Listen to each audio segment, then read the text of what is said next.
অবশেষে আমি চলে এসেছি। দেখুন একদম পুরো গ্রাম কিভাবে ধান সাজিয়ে রাখা আছে। আর দেখুন কত সুন্দর গোবর মাটি দিয়ে এত সুন্দর একটা উঠান বানানো হয়েছে। আর বাঁশ গাছের নিচে দেখুন এটা পুরো বাঁশ বাগান, দারুণ বাঁশ বাগান। আমরা এখানে এসেছি যেহেতু আমার সঙ্গে কিন্তু তিনজন মানুষ, 2,59,000 পরিবার, তিনজন মিলে। একজনের 1,24,000 এনার পরিবার 64,000, আর 73,000 মঙ্গলদাদার বাড়িতে। কিন্তু মঙ্গলদাদার বাড়িটা এত সুন্দর জায়গায়, দেখুন মঙ্গলদাদার সামনে গেছেন আর এখানে অনেক বাচ্চারা খেলা করছে। দেখুন শৈশবে যেন ফিরে এসেছি আবার, খুব সুন্দর।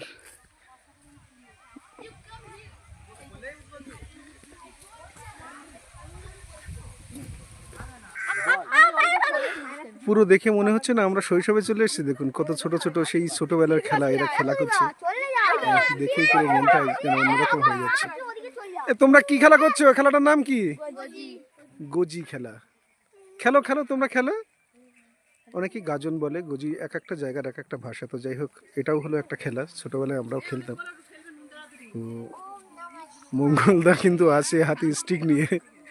মঙ্গলদার বাড়িটা দেখুন কত সুন্দর জায়গা, চারিদিকে বাঁশ বাগান। আমরা বাঁশ পাই না, আর এখানে বাঁশের অভাব নেই। হ্যাঁ, মঙ্গলদা কিন্তু সবার বাঁশ দেওয়ার জন্য কিন্তু রেডি। যার যার বাঁশ লাগবে মঙ্গলদার সাথে যোগাযোগ করবে। না, এটা মিথ্যা কথা। মঙ্গলদা খুব হেল্পফুল মানুষ, আমার সবাইকে খুব হেল্প হয়। আমি তো অনেক কিছু পেয়েছি এখান থেকে, এই পরিবারে যার জন্য এসেছি।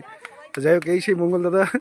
আর দেখুন পাশে জায়গাটা সত্যি অসাধারণ। দেখুন পুরো ধান বাগান, পুরো গ্রামটা গ্রাম। দেখুন কিভাবে গ্রামের জীবনযাপনটা, দেখুন কিভাবে সব বাঁশ কেটে, যেহেতু এখানে বাঁশ বাগান ভর্তি, চারিদিকে বাঁশ আর বাঁশ। তো দেখুন সব কিন্তু এভাবেই জামা প্যান্ট সব মেলে দেওয়া হয়। দারুণ। তাল বাগানও আছে, আর পুকুর, ঘন ঘন পুকুর কিন্তু রয়েছে।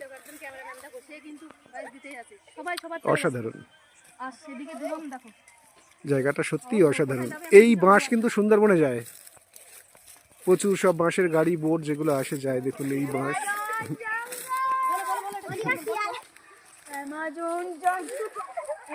বাচ্চারা বলছে অ্যামাজনের জঙ্গল, সত্যি এই অ্যামাজনের জঙ্গল বাঁশ বাগান পুরো।